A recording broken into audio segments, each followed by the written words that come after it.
kamu, senang kamu, hanya itu kerinduan. Kerinduan budi puisi.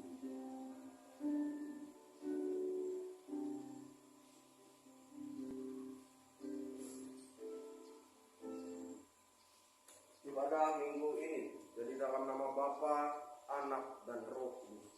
Kasih karunia dan damai sejahtera dari Allah Bapa kita dan dari Tuhan kita Yesus Kristus menyertai.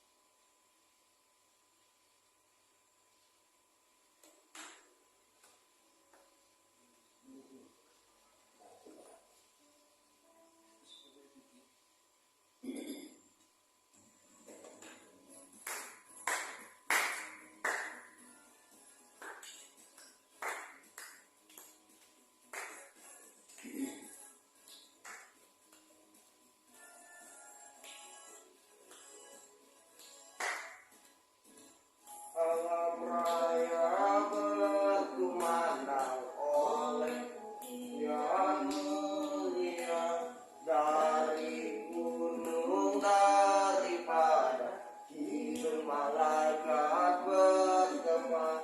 Gloria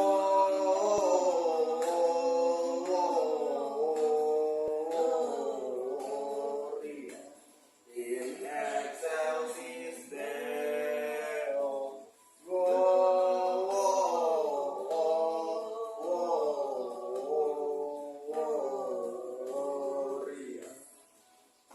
excelsis Deo. Hai gembala kara, hai gembala kara, apa sambutan ini menggegar? Lagi Maharaja siapa seorang surgawi terdengar. Gloria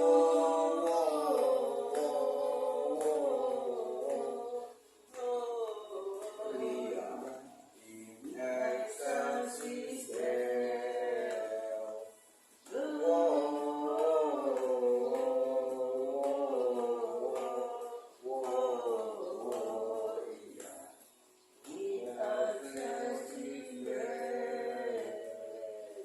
Mari pulau dan berdua.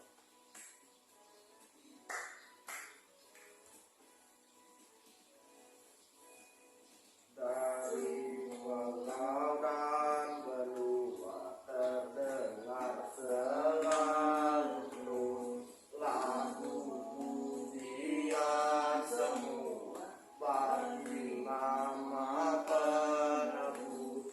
Gloria,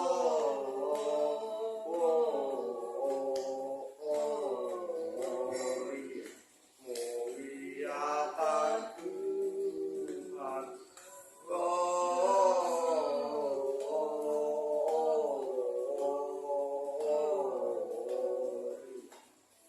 Muliakan Tuhan.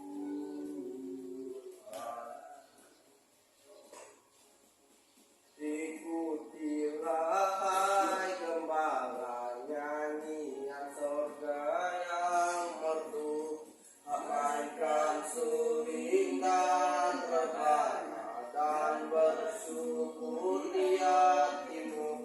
Gloria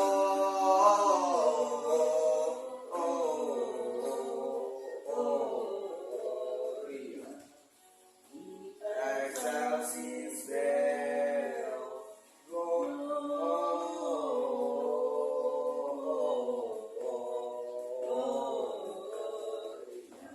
In excelsis Deo.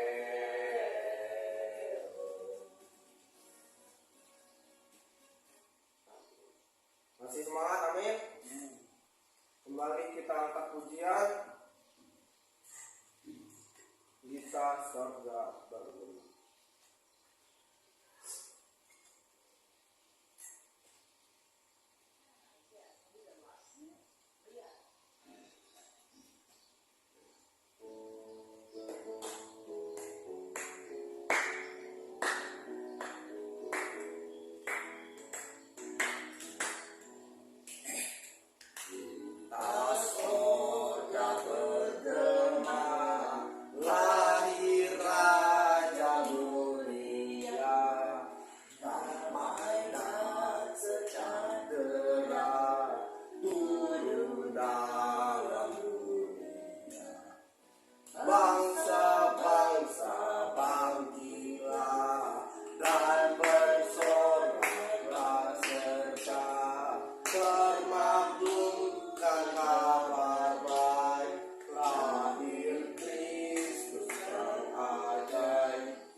yang laki-laki dalam daging dikenal firman Allah yang kekal. Sama-sama.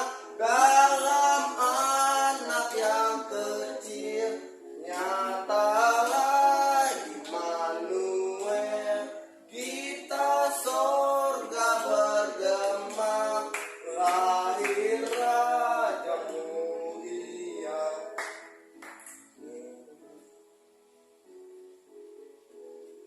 Raja damai yang besar,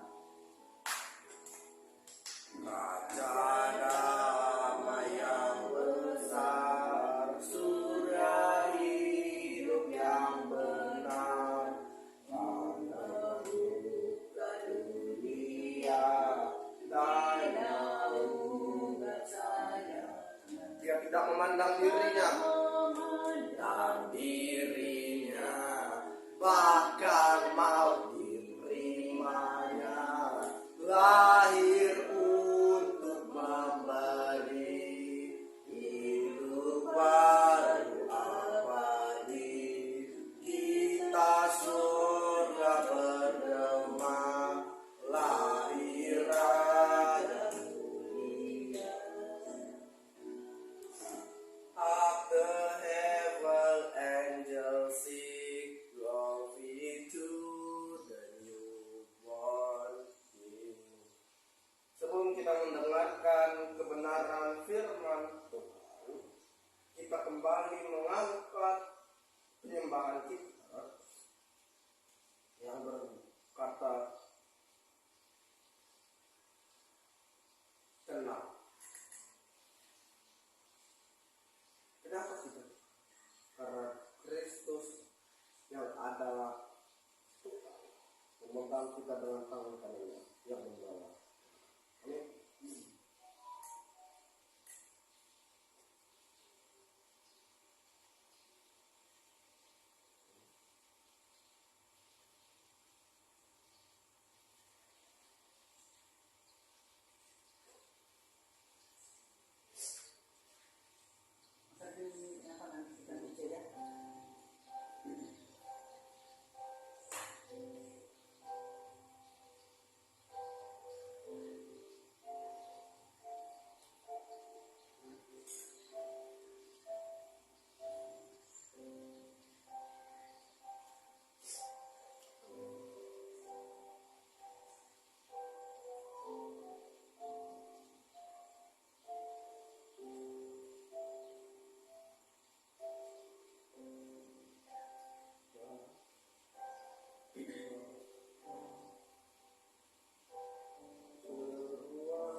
bersamamu Bapa. Amin. Ku kan tenang bersamamu Bapa. Firman Tuhan dalam Yesaya pasal 41 ayat yang ke-10. Janganlah takut sebab aku menyertai engkau. Janganlah bimbang sebab aku ini Allahmu. Aku akan meneguhkan bahkan akan menolong engkau. Aku akan memegang engkau dengan tangan kananku yang membawa kemenangan. Hari-hari ini mungkin kita mengalami masalah. Mungkin kita mulai putus asa dengan masalah kita. Firman Tuhan mengingatkan, mengalir kuasa dari tempat maha tinggi. Bapa kekal mulia, Dia hadir di sini, memulihkan hati, menyembuhkan yang terluka. Ku kan tenang bersamamu Bapa, mengalir kuasa dari tempat maha tinggi. Bapa kekal mulia, Kau hadir di sini, memulihkan hati, menyembuhkan yang terluka. Ku kan tenang bersamamu Bapa, ku kan tenang bersamamu Bapa.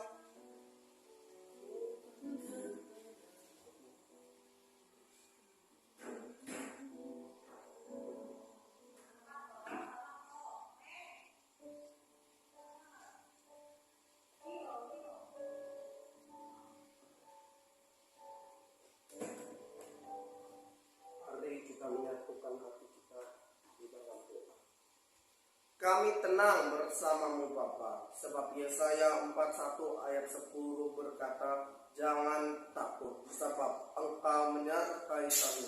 Jangan bimbang sebab engkau adalah Allah kami. Engkau akan meneguhkan bahkan akan menolong kami. Engkau akan memegang kami dengan tangan kananmu yang membawa kemenangan.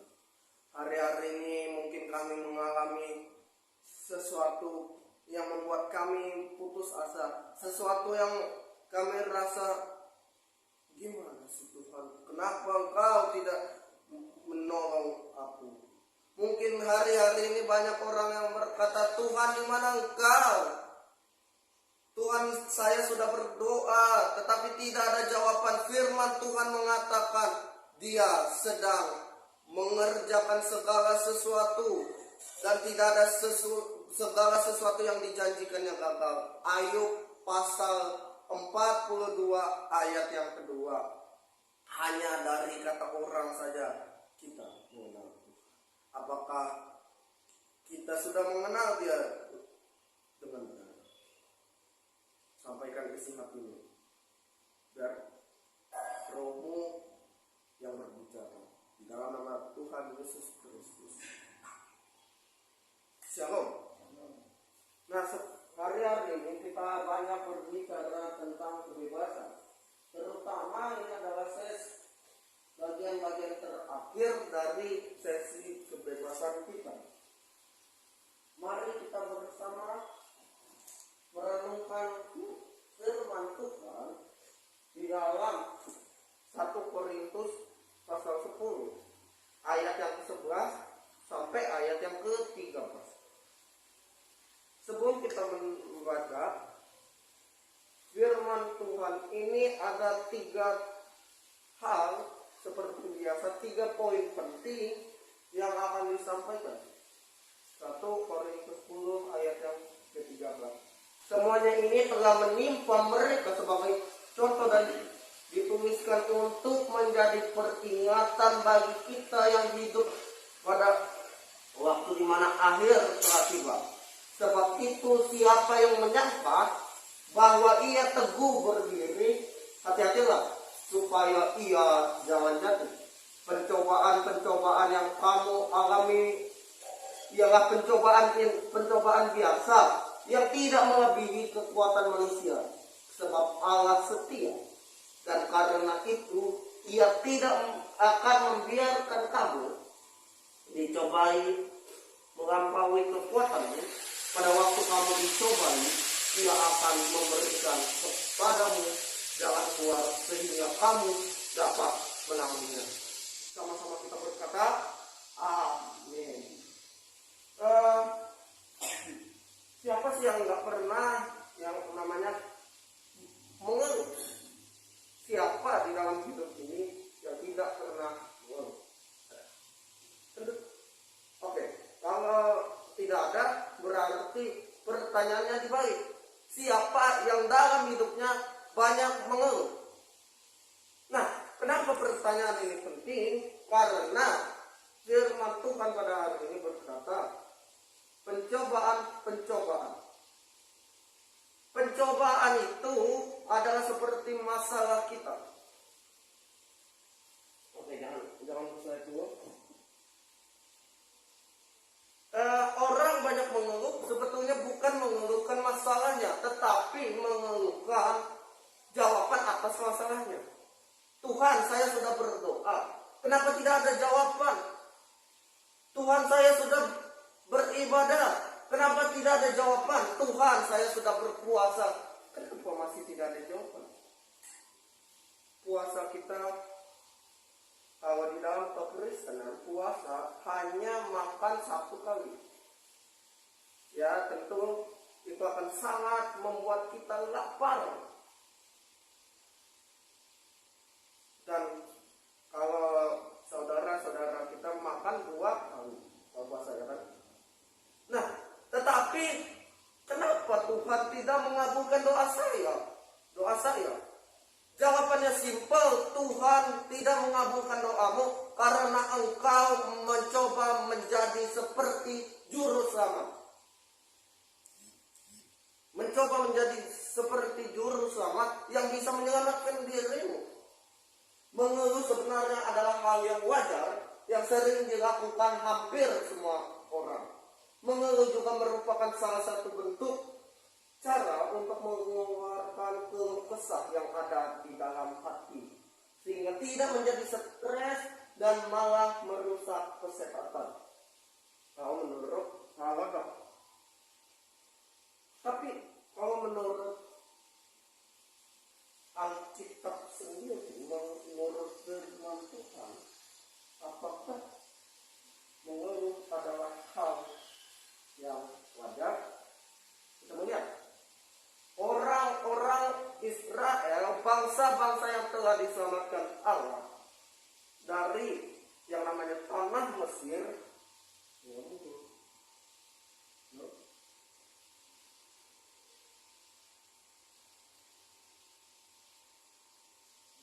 juga mengeluh. Musa, lu kok bawa kami ke sini sih?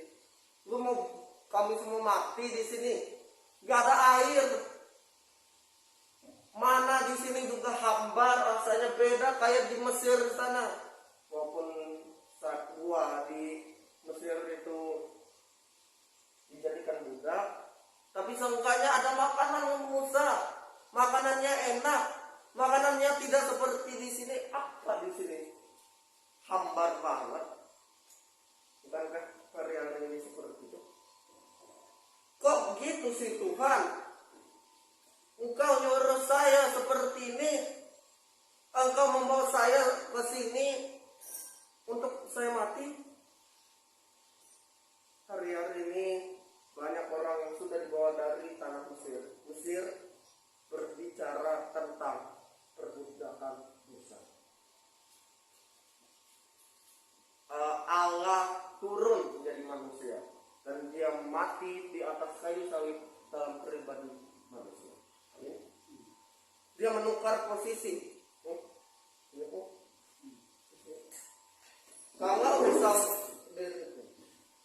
di posisi ini adalah Allah yang sempurna, yang tidak memiliki dosa, dan di posisi ini adalah manusia yang berdosa, ketika ditukar posisinya, apakah manusia tetap lagi berdosa? Tentu saja jawabannya tidak.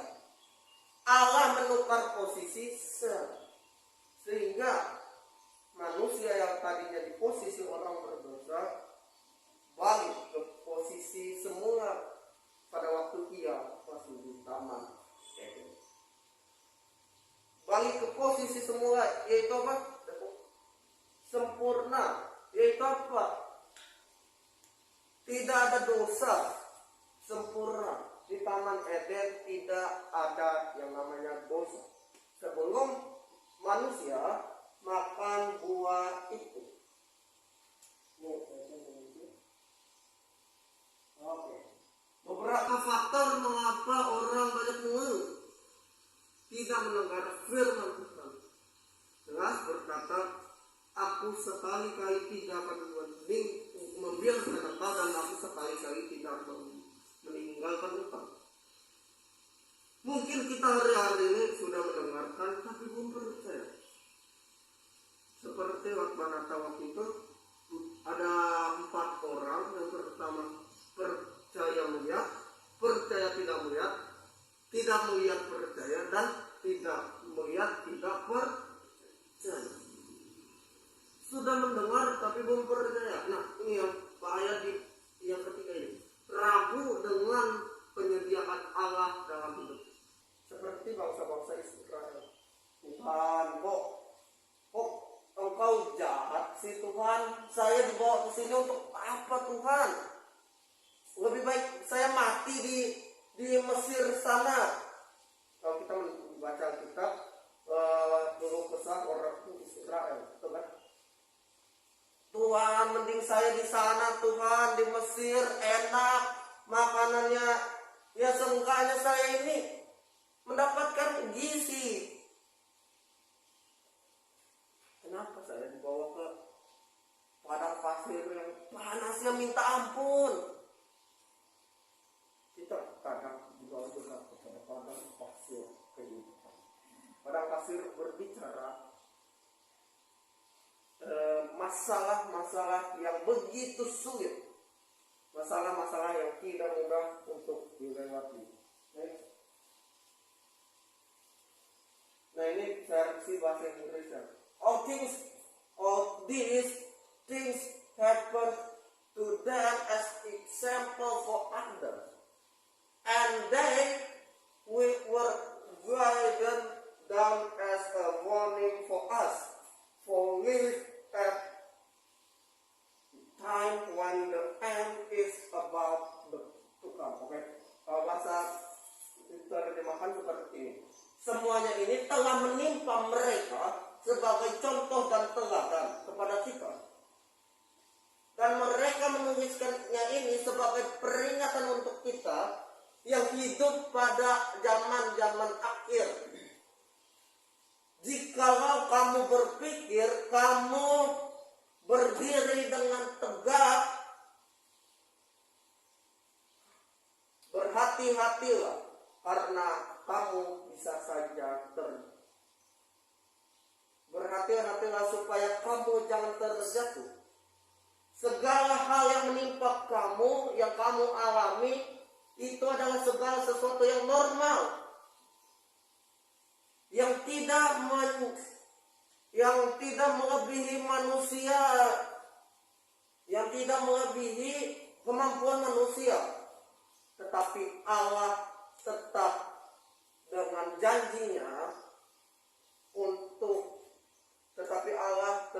janjinya dan Ia tidak akan membiarkan kita dicobai lebih dari kekuatan kita. Dan pada waktu kamu mengalami masalahmu, Ia akan memberikan engkau kekuatan untuk dapat menanganinya dan memberikan jalan keluar kepada kami. Bahasa Inggrisnya cukup sangat jelas mengatakan bahwa segala sesuatunya dituliskan untuk menjadi peringatan, untuk menjadi teladan bagi kita yang hidup pada zaman-zaman akhir. Paulus mengingatkan yang pertama, selalu waspada dan berjaga-jaga. Pada ayatnya kita melihat perempuan yang membawa yang membawa pelita dan tidak membawa minyak. Yang satu lagi membawa pelita dan membawa minyak. Pelita berbicara tentang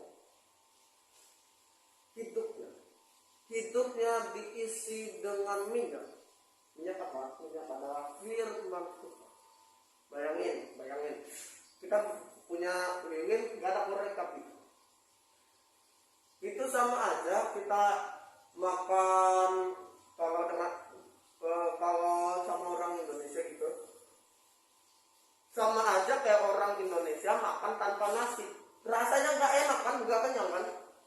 Sama ketika korek tidak ada mancis, rasanya gitu. Kita buka dalam Matius pasal 25. Kita baca secara bergantian. Matius pasal 25 ayat yang ke-1 sampai ayat yang ke-10.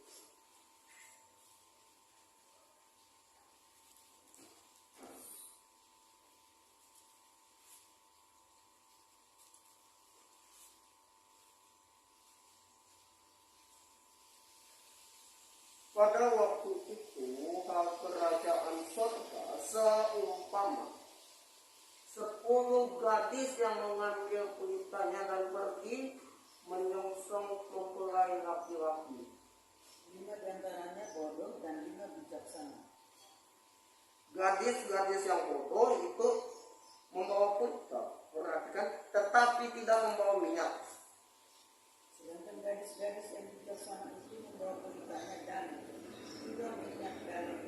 Oke, stop di ayat 4. Dia membawa pelita dan membawa bunyi-bunyi minyak. Dia mengisi hidupnya dengan firman Tuhan. Sedangkan gadis-gadis yang bodoh mempunyai segala aspek kehidupannya, tetapi lupa bahwa ada satu hal yang kurang, yang hanya bisa ditempatkan oleh manusia. Seorang peneliti, aku lupa siapa namanya, berkata begini, ada satu tempat di dalam diri manusia yang hanya bisa diisi oleh Sang Pencipta, yang tidak bisa diisi dengan yang lain, tidak bisa diisi dengan harta, tidak bisa diisi dengan kekayaan. Satu tempat itu tidak bisa diisi dengan apapun juga, yaitu roh. Nah, peneliti ini yang aku juga nggak tahu siapa namanya, berkata demikian. Kenapa? Karena banyak orang berpikir 1 Timotius 6 ayat 10 bahwa 1 Timotius 6 ayat 6 sampai 10 bahwa kekayaan segalanya, itu segalanya. 1 Timotius 6 ayat 6 sampai 10 bahasa dibuka. Memang ibadah itu kalau disertai rasa cukup memberikan keuntungan besar, sebab kita tidak membawa suatu apa ke dalam dunia dan kita tidak membawa apa-apa keluar, asal ada makanan dan pakaian cukuplah. Tetapi mereka yang ingin kaya terjatuh ke dalam derah, ke dalam nafsu yang jahat dan ke dalam berbagai-bagai pencobaan. Karena akar segala kejahatan ialah cinta uang. Sebab oleh memburu uanglah beberapa orang telah menyimpang dari iman dan membiarkan dirinya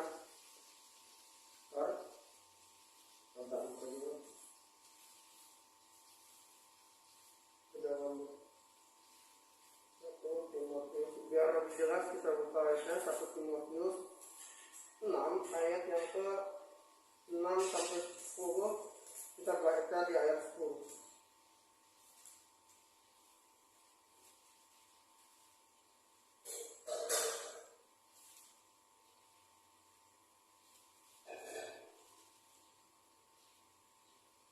Karena akar dari segala kejahatan ialah cinta uang, sebab oleh memburu uanglah beberapa orang telah menyimpang dari iman dan menyiksa dirinya dengan berbagai-bagai suka.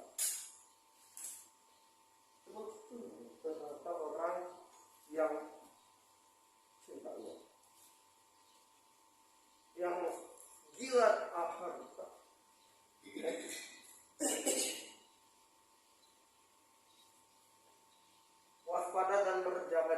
bukan berarti takut terhadap hal-hal di luar, tetapi percaya pada kuasa Allah yang sempurna. Amin. Nah, yang kedua, terus melakukan SPB, bukan seksi pelayanan Bapak, tetapi simpan, perkatakan, beritakan. S, simpan. P, perkatakan. B, beritakan. SPB. Nah, setelah kita SPB, maka SPA, seksi, bukan seksi pelayanan anak, sudah percaya Allah berkati. Amin. Sudah percaya Allah berkati. SPA. SPB sudah simpan, perkatakan, beritakan. Amin.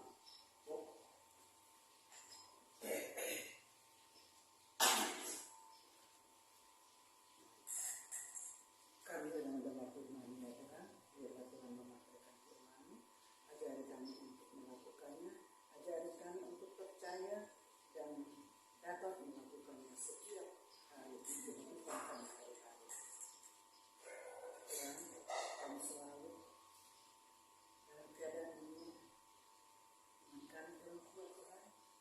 Untuk Tuhan kami mohon, biarlah Tuhan menguatkan iman kami agar kami tidak goyah apapun yang terjadi pada kami. Pencobaan demi pencobaan ada pada kami adalah hal biasa. Itu pencobaan yang biasa.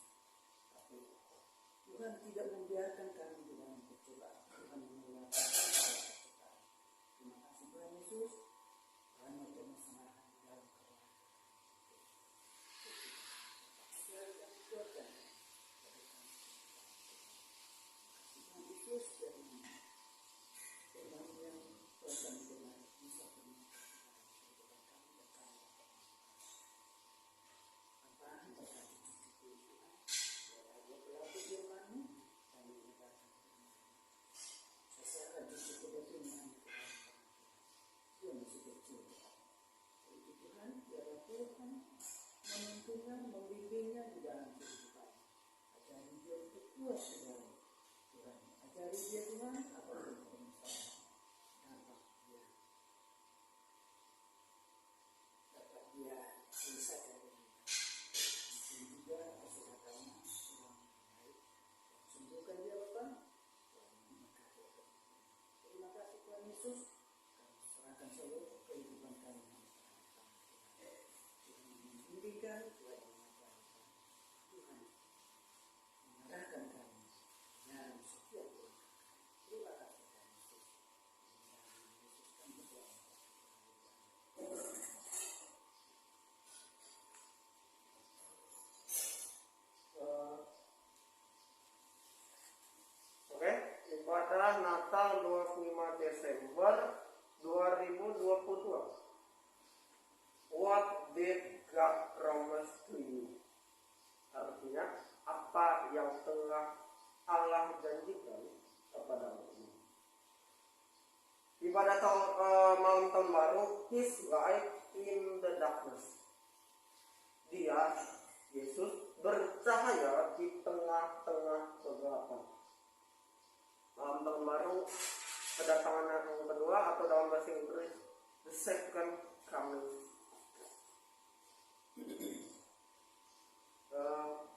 Kita sebelum kita mengakhiri ibadah kita kembali berdoa. Ada beberapa hal yang harus didoakan. Yang pertama, saudara-saudara kita yang terkena musibah, bencana apapun itu, bencana baik itu gempa di Cianjur ataupun berbagai masalah seperti pandemi ini, kita tunduk kepala, kita berdoa. Kembali kami datang ke hadirat-Mu untuk mendoakan saudara-saudara kami yang sakit ya Tuhan, saudara-saudara kami yang mengalami musibah. Kami tahu kami tidak mampu untuk menangani masalah mereka, tetapi kami tahu ada satu pribadi yang mampu menangani masalah-masalah kami. Kami tahu ada pribadi yang sanggup menanganinya.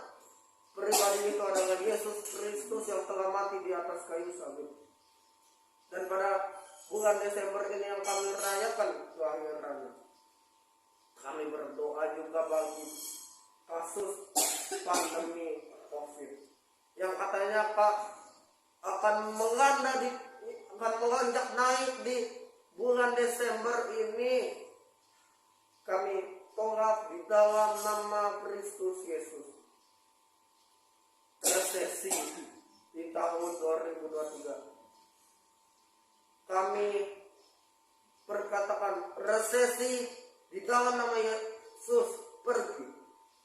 Kalaupun resesi boleh datang, kami percaya mau resesi atau tidak, Tuhan tetap bersama Christ in us. Kristus di dalam kami. Di dalam nama Tuhan Yesus Kristus.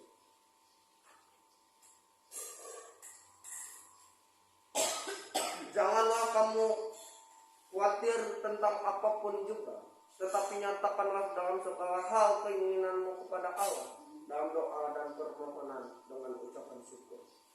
Damai sejahtera Allah yang melampaui segala akal akan memelihara hati dan pikiranmu di dalam Kristus Yesus.